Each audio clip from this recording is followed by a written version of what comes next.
Hello, and welcome to the Psychic Zone. This is Todd. A lot of people ask me how I go about investigations and reading signs, and what helps me in my work and what doesn't help me in my work. It really depends on what I'm doing. But psychic work in general is very frustrating work. It's frustrating to the psychic because you don't always get the information that you want. There's a lot of blocks and barriers in this work. And I'll give you some examples. So when I'm working on an investigation, oftentimes I get information through the person I'm working with on the investigation. They are a conduit, either in a negative or positive way, to visualization and what I see and the information that I get.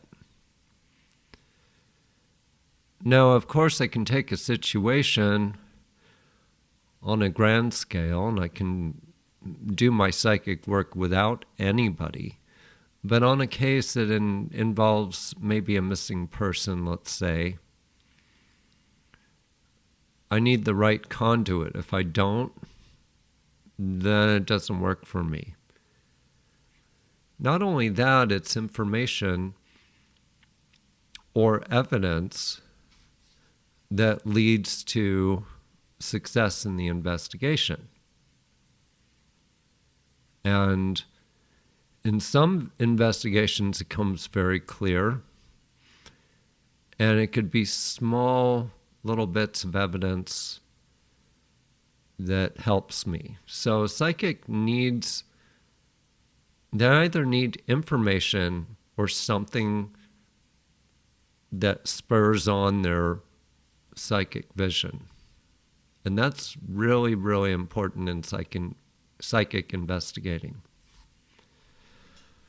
I can name many cases. And I often say, the best people to work with are people that don't have preconceived ideas about the case or theories or what they think happened. And oftentimes the police are the easiest people to work with because they are not emotionally involved in the case. They are just looking for evidence. Just like I am. The only difference is they have to go to the location to look for evidence. I'm looking for evidence inside of my mind. And I'm going to also elaborate on, what kind of people are psychic and what kind of people aren't. Is psychic ability something only for a select few, or is everybody available to psychic abilities? Does it depend on whether your mind is open? No, not necessarily. Some of the most psychic people don't profess to be psychic and don't even want to talk about it.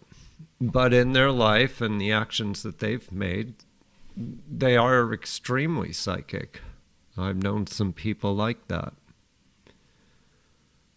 I've known people who have predicted their own death.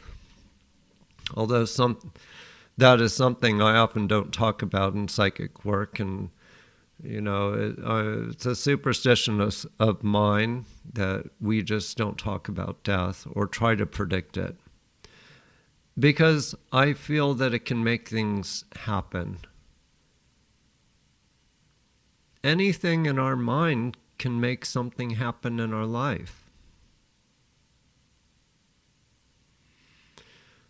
Our minds can make us physically sick. Our minds can make situations that were peaceful originally really falter. Our minds are the problem, and actually in psychic work, our minds are the problem too. Because I'm not using my mind in psychic work. You know, I've always been ever since birth, I've been a very creative person. I've built large works of art in my career. I used to be a cabinet maker. I planted some beautiful gardens. I've knitted yarn, made my own wool from my animals. I've come with a huge amount of creativity, which I think kind of lends to psychic abilities because I think creative people have a different way of looking at things. And I definitely can say I have a different way of looking at things in the world as a whole. What means something to somebody, I don't understand. I have a different line of thinking.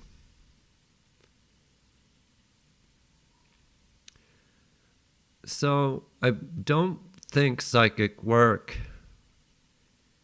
is just the idea of opening your mind and being an open person or open emotionally.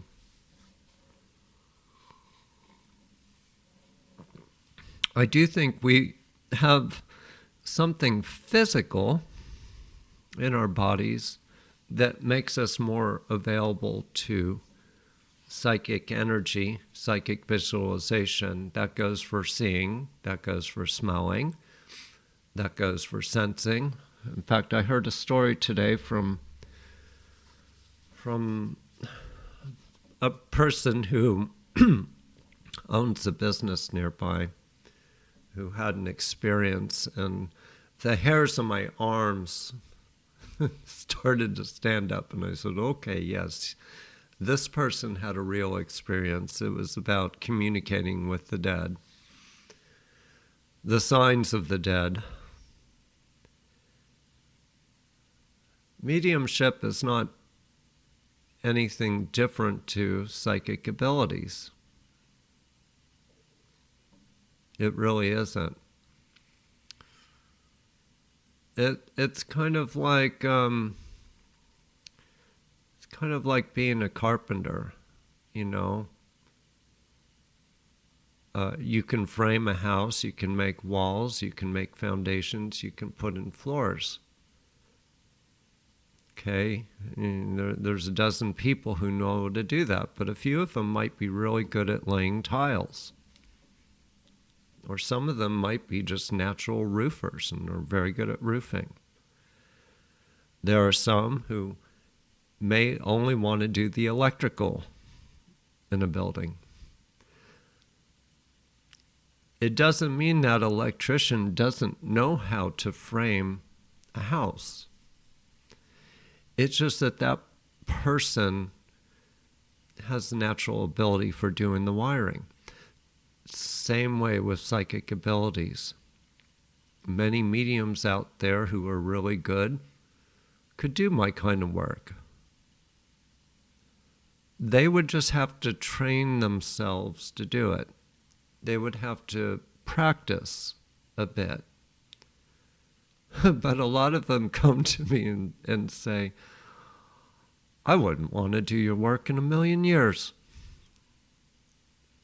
And I don't blame them at all. It's very frustrating work. And the problem in our society is that a lot of people think that psychics are like they show in the movies. I could name many films, but I won't. But I think you get the idea. it's, I would love to think about some of these movies where we're shouting off people's names. We know what they did, in their youth. We know what they do around the house. It doesn't quite work that way. But the psychic work in investigating is very frustrating. It can be very frustrating. I've worked on many cases for the same individual who was the boots on the scene, or the person who was doing the detective work out in the field. And always I referred to this one man. This was quite a while ago, but I did a lot of work for him. And he was, let's say, he was a researcher, an investigator, went on foot, boat to different locations. But the outcome, and it was a very good learning experience, because the outcome of the search and rescue that was going on for at least, I think, a couple of years, was always different in each case. And I take each case very, very seriously. I learn from them. I know I have a lot of testimonials on my website and wherever, but I don't use those for my own gain. I don't use them to look at them like, oh, look at what I did. I look at them because I learn from them.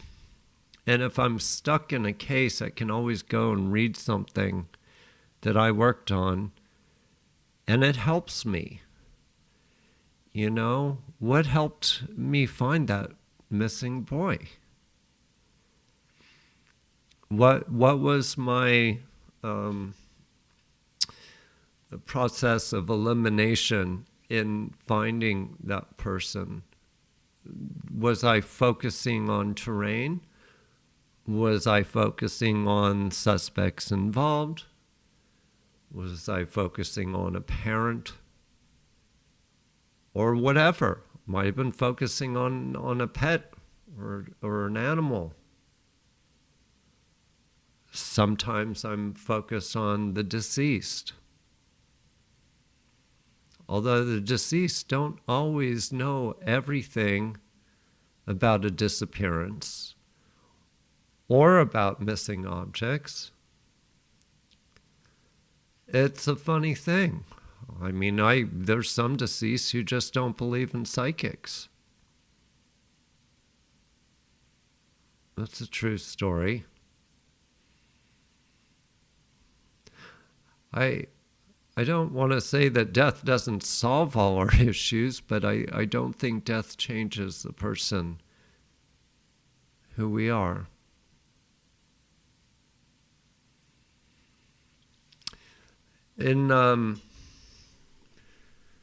So when I speak to a client, and I was saying they can be sort of like a conduit, I look at it sort of by example of the internet and the way the internet works.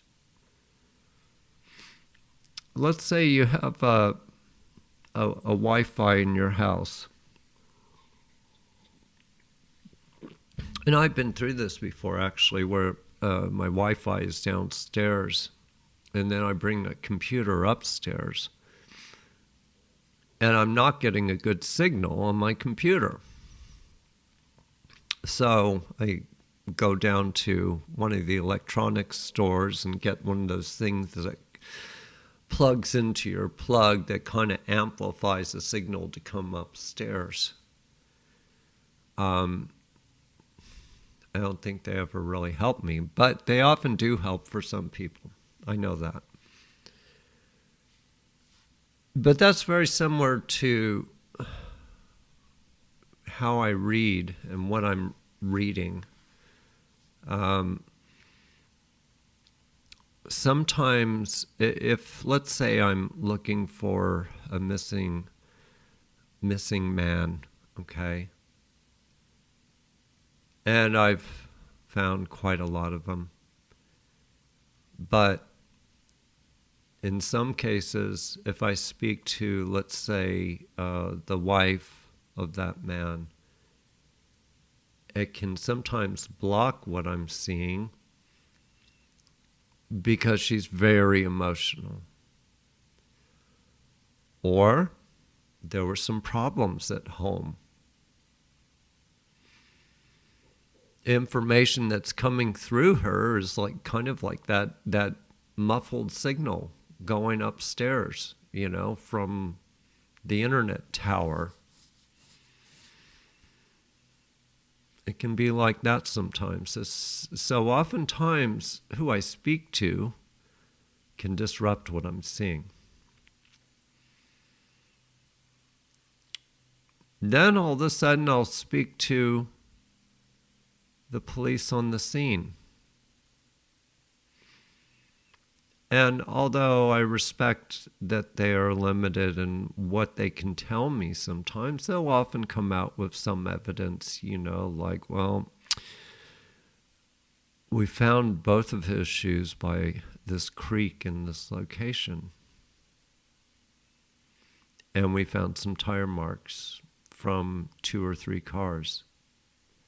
Instantly, that gives me vision. Instantly, what kind of vision? Not hypothesizing about, well, did this guy drown in the river or not? No. It gives me information. It could be a lot of things. It could be all of a sudden the name of a city comes into my head for no reason. Or a woman with dark hair and light blue eyes comes to me. Possibly a name of somebody. It could also be the first letter of a street nearby. I might get a weird visualization about one of the vehicles that he took off in. Maybe a color of a vehicle. Oftentimes I'll say Chevrolet, or I'm getting a Honda of this, okay? So this is the hard part about doing this work, is that when I start getting all that really helpful information coming to me, it comes in really strong. But on the other hand, there's some cases where I'm speaking to different members of the family, and I'm speaking to brothers and sisters and other people. And I've been in situations such as a missing child where nobody's given me clarity whatsoever, even the people helping out.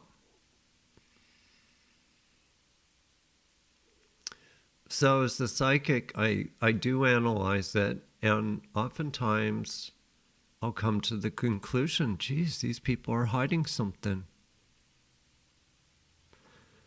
They are hiding something about a member in the family who might have been involved with this disappearance. That can be a really, really hard one. In that kind of case, I'd have to speak to an investigator or detective or somebody who has just the facts, not an opinion, just the facts. Because I'm getting all these people hiding information. Let's say a mother was involved with the disappearance. It's going to take a pretty bold person to come out and say, she wasn't right in the head. Something was wrong with her.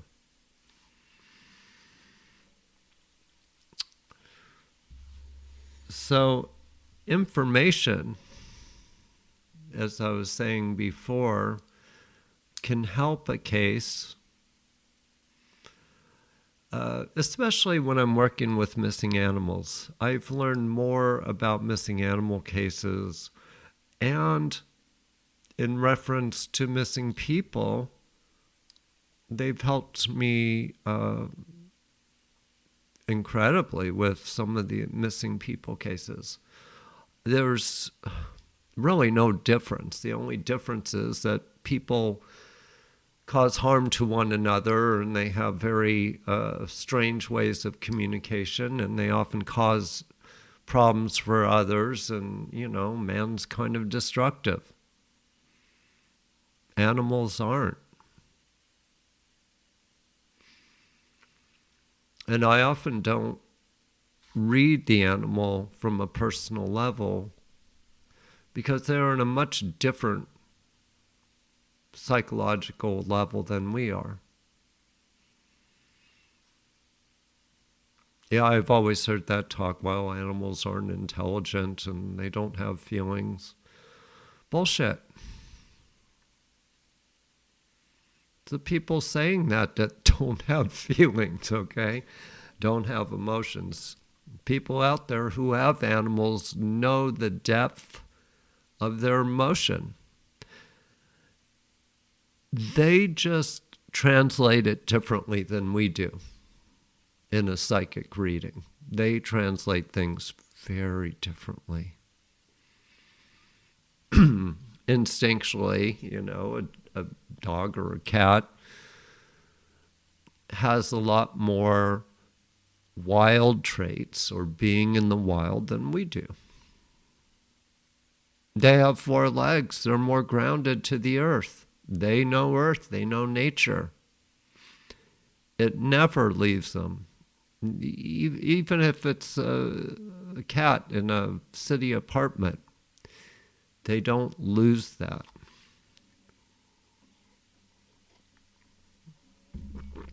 So, missing pet investigations helped me incredibly. And the reason why I started focusing on missing pets in the beginning, because I didn't want to rub elbows with other psychics doing investigations for people. But it couldn't be helped because people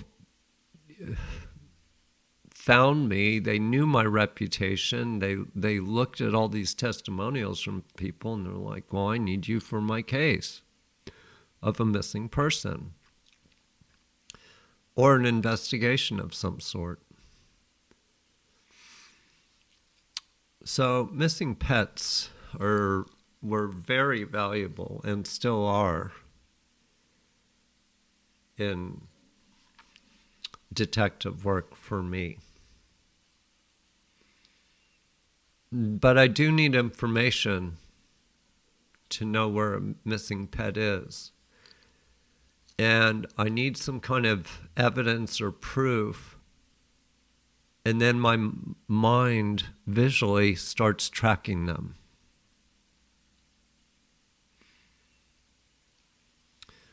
But oftentimes I'll get people after, a month or 2 months trying to find a missing cat. I can give them an opinion, but I'm not necessarily tracking them, and I may not have enough information to know whether that pet is alive or not. If right off the bat I see movement, I'll stop for a minute. Is this movement of the past or is this movement in the present? There's a difference.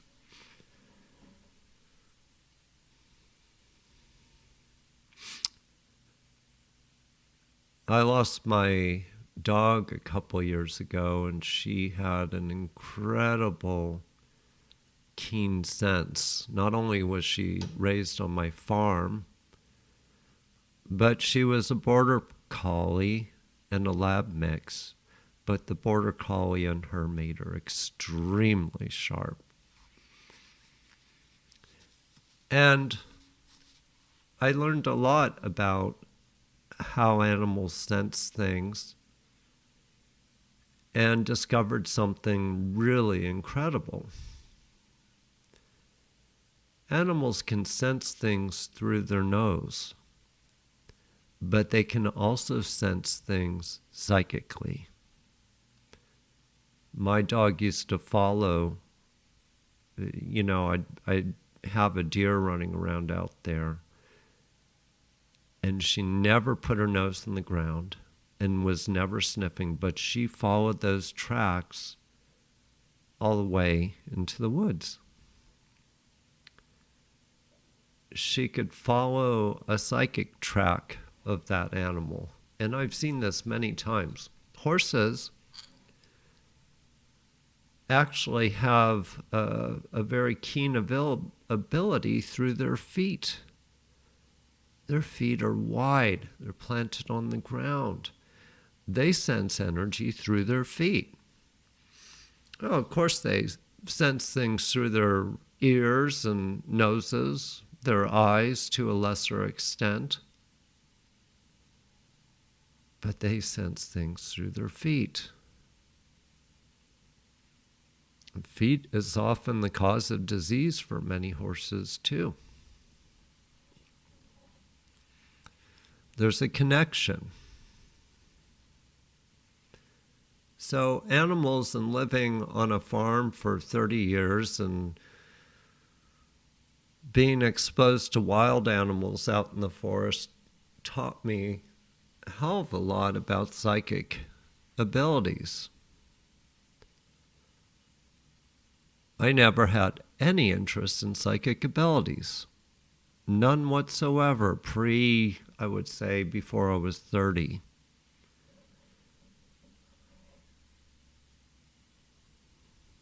I was very skeptical. I still am.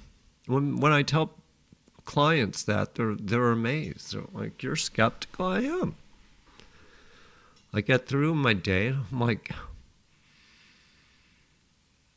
I'm just sitting there bewildered. How did I know those things? How did I tell this client these things? I mean, it never ceases to amaze me, and I think about it.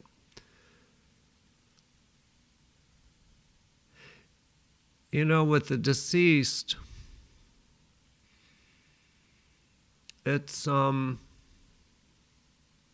they're really in our world. They're not on the other, so-called the other side. They're here. Kind of reminds me of the way that dogs and cats can hear, and a lot of animals. They don't just hear things, they hear things, and we know this scientifically, in different frequencies, different decibels. And you know, creatures like dolphins, the research that's gone on with them are so insanely smart. Of course they're intuitive. But science has to separate things. Well, how would they know this? Oh, well, they must be thinking about this or that to be able to go back to the same place and do... No, they're intuitive. It's a problem with science, and it's a problem in our society, is we're very closed off to things. And I was telling this friend of mine today who had a interesting sign from a dead person that passed, that most people close off the information that comes to them. So physically, I believe that psychic vision, psychic phenomena comes through our nervous system. It's not necessarily filtered in our brain. Okay? Our nervous system is very complex. Some people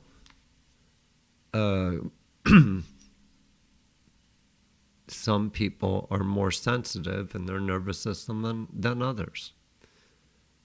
And yes, we've heard about the third eye, and that's a very, it's very true, the third eye.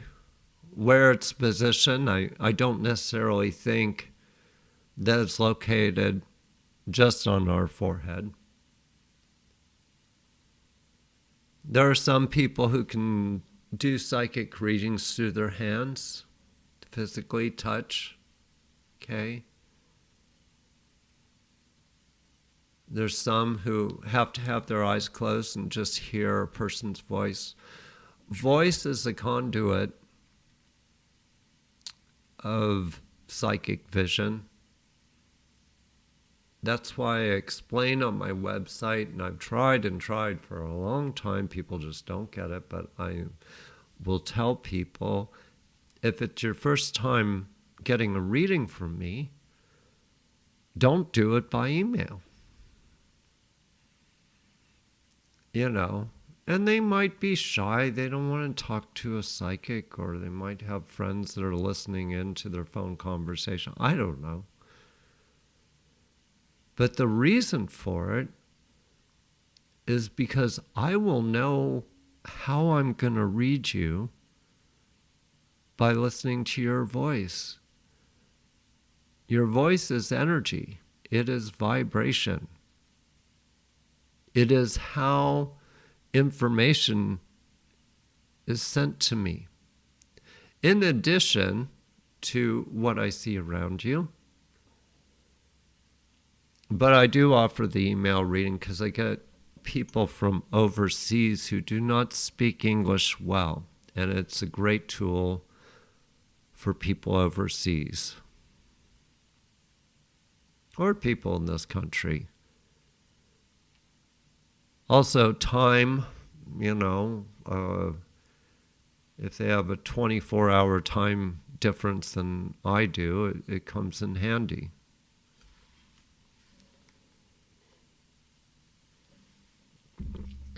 But I've had a lot of people ask me if I could teach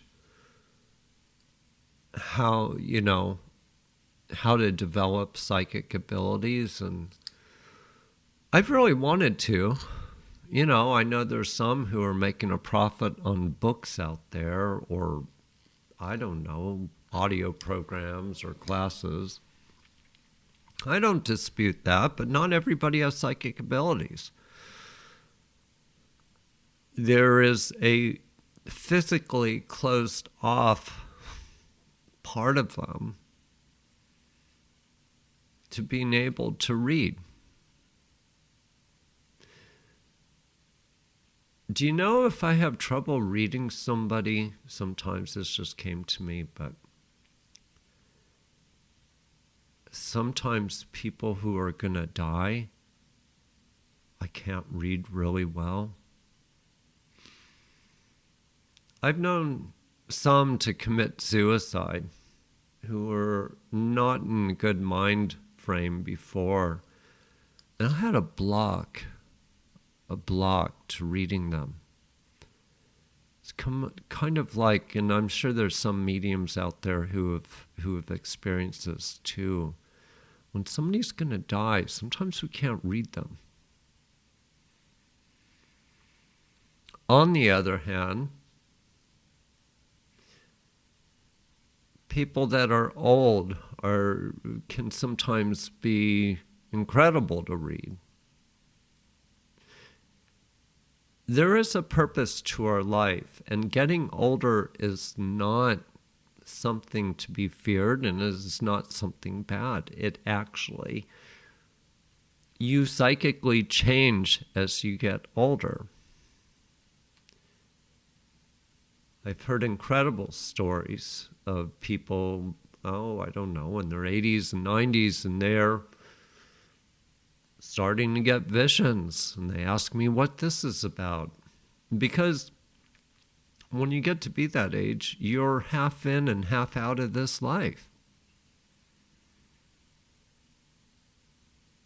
And oftentimes, it's a very visual part of the life towards the end. Numerous readings with, oh my God, I saw my sister in heaven last night. It was so real, and she was asking me things, and I hear this all the time.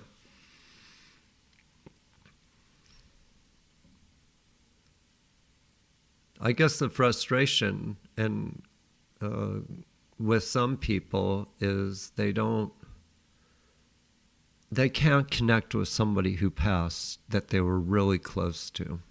So they need a medium to do that. I mean, sometimes that person in death is just not available. You know, some of the ancient cultures talk about death as a journey. It is.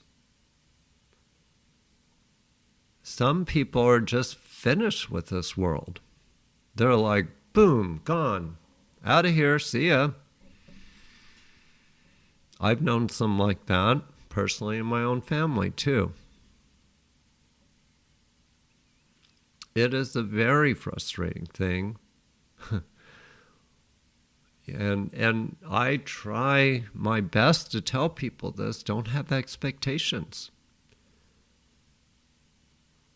Some of the best mediumship readings I have done, and this goes even into investigations, happen when I'm not intending on doing a reading like that for the person. And those are captivating and often resonate in my mind for a long time afterwards. I have some people from the other side that just won't shut up. I mean, they go on and on and on. I'm like, please do not communicate with me. I am trying to sleep tonight, okay? But that can happen sometimes, is that they find somebody they can connect with and they just want to tell me everything. But it's even more frustrating when somebody comes to, I lost my father, or can you tell me anything? Are there any messages for me? And like, I just don't feel him here. It doesn't mean that he is not a spirit. It doesn't mean that he doesn't have a soul. It's just he's on his own journey. So it really is hard work. It is really hard work. And, all I want to do is try to help people, but I also don't want to sugarcoat things either, A lot of times when that happens, when, somebody wants so much to communicate with somebody, first we'll talk about other things. We'll talk about their job, talk about their kids, talk about something else. Once I get that person's mind off of the deceased, all of a sudden, boom, I pick up that person on the other side, or that person on the other side is making a comment. It just comes right out. Humor can also help,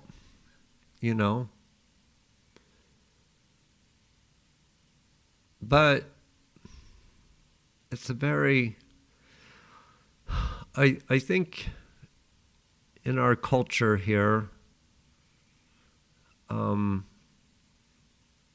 we see death differently than other cultures, especially differently than in the East. And of course there's mourning, and of course we miss people, and we cannot help that. But the way things are seen here can be, very unrevealing about what happens in death. Because many cultures see death as a continuation of life. And instead of mourning and being in sorrow, they're celebrating the journey.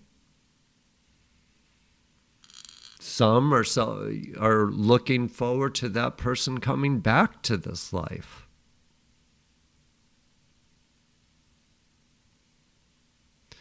So,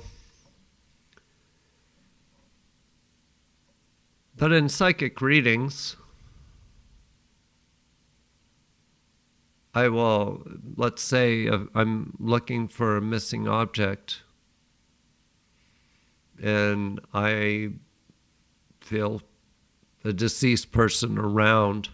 It may not be related to that person. It could be related to the house, somebody they knew. And so I'll sometimes mention that to the person, I'm getting this person coming through very vividly. Sometimes they can help me, sometimes they can't.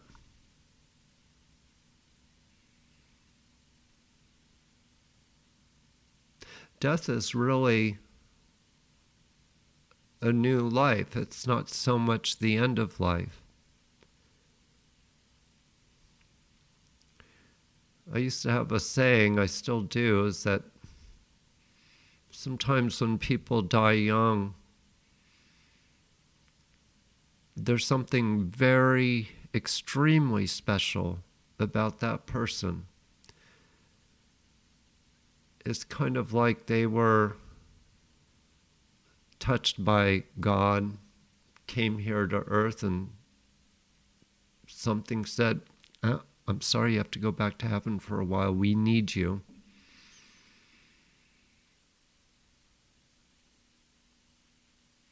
I've known some like that. There were some people I grew up with who passed away very early in their lives. I'm talking about 20s, some in their late teens. There was just something very, very special about those people, almost otherworldly. And sometimes you don't see it until they're gone. And then you think, wow,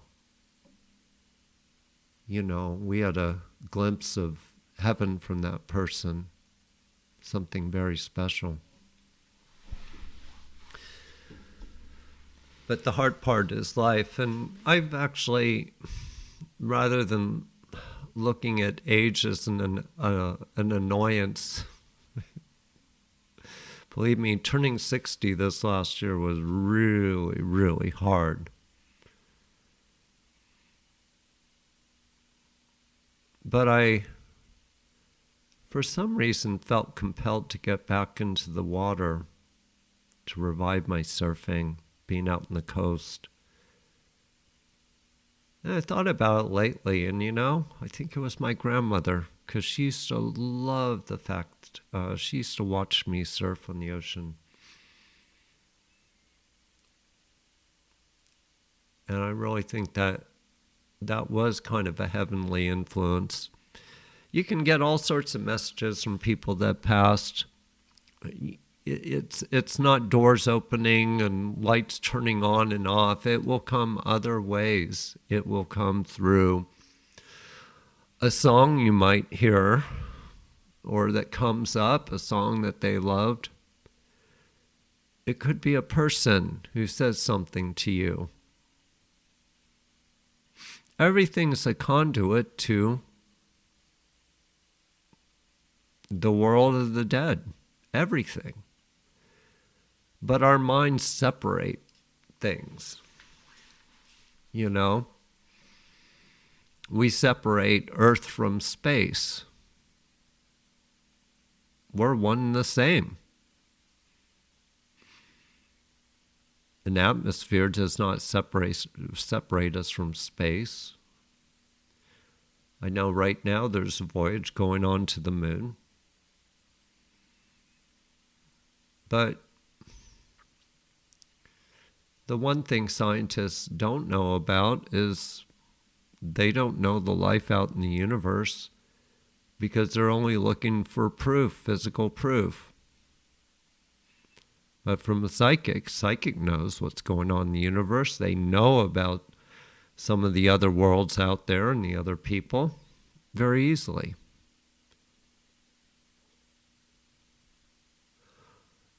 So, in closing on this, because this is a lot of information coming to you very quickly, and hopefully this helped you with analyzing the psychic investigation and what I need actually to make things easier in investigation, and what can block an investigation. Motives are a very big thing. And I'm always blown away by the short-sightedness of people. And how they think. Because they'll look at the situation and be like, well, you didn't do any good on this. They don't know. They don't see. They don't know that it could have been their faults. They don't know that there could be some foul play going on in the investigation that somebody's trying to cover up. And yes, that will block a psychic. It's a very fine line between receiving information and not. Sometimes the information comes lightning fast, and sometimes you're just sort of walking into walls until all of a sudden something gives you information.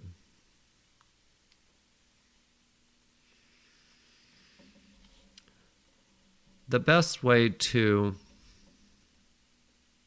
evaluate whether you have psychic abilities or not is to test yourself. And I always tell people,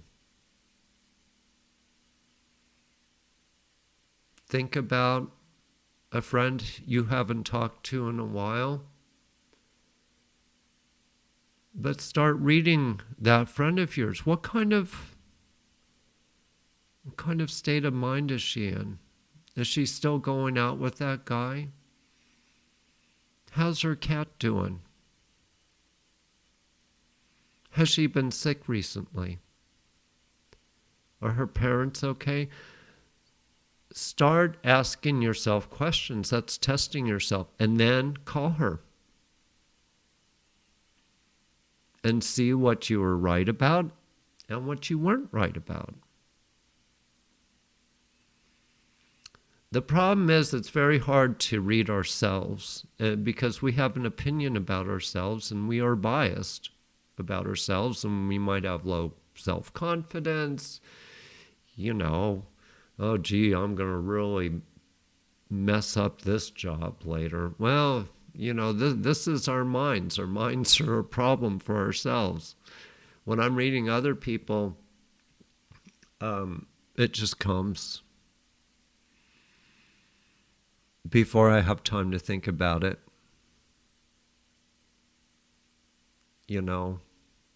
How do I get ready for a reading? One, I make sure I'm fed. So I'm not sitting there and my stomach's growling while I'm doing the reading. I make sure that I'm in a calm state of mind. If the weather's really bad, I'll often turn off my schedule for readings because that can disrupt me and what I see. If it's bad storms coming through. So I think that what I said about the nervous system being a big part of psychic abilities is true. I've always had a very, very touchy, highly sensitive nervous system. All parts of my body. Oh, and the last one, too, people wanted to know about were dreams. Well, there are some people who can get psychic phenomena through their dreams. Yes, that's true. Most of the time, though, it's our subconscious working on us.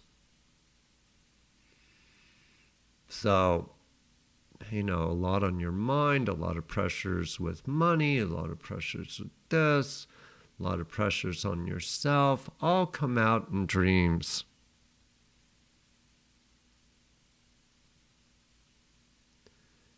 It's good to be stoic in your mind once in a while and to see reality and to ground yourself. That will sometimes keep dreams at bay. Although some dreams can come through the body and problems that are going on with maybe an illness or something happening in your body. Could be changes that you're going through.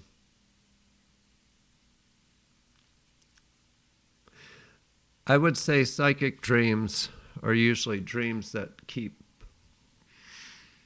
reoccurring. And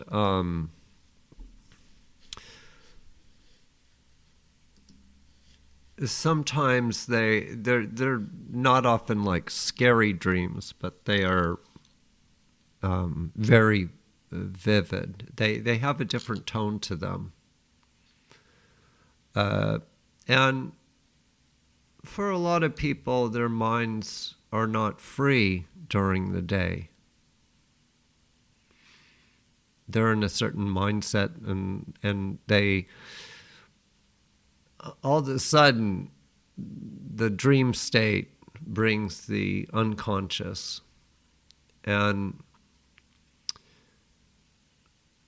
But the real meaningful dreams will often reoccur.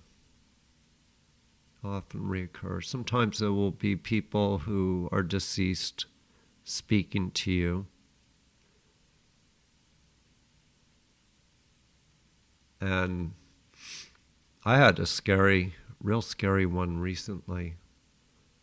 But I was staying somewhere, let's just say, that was very old, with a lot of old history. Now I felt something come through psychically. It scared the crap out of me. That can happen too.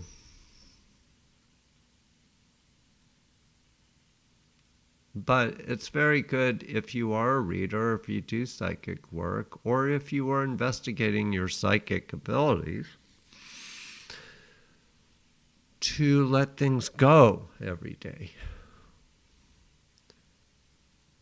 Just to release it. Don't keep your mind on it. It can wear you out. A lot of psychics have a very short career because of that. They have got too much stress, which wears down their body, and a lot of them get heart attacks. So be safe out there. And I will end this show. But please let me know what you think. Let me know if you have questions about this or about psychic investigating. But like I said, when I was working on a lot of investigations for a single person, and each outcome came out different, it had to do with the missing people that I was looking for. And the connections, the psychic connections through them. And it's always different. It's not always the same in every case. Not always the same results. I think I know several people in those cases, which is a pretty good track record. It's hard to remember, but I think a couple were deceased and one was alive or confirmed alive. So, anyway, I bid you farewell, and I'll be back here soon. And I'd like to talk more about this. So, y'all take care. Goodbye for now.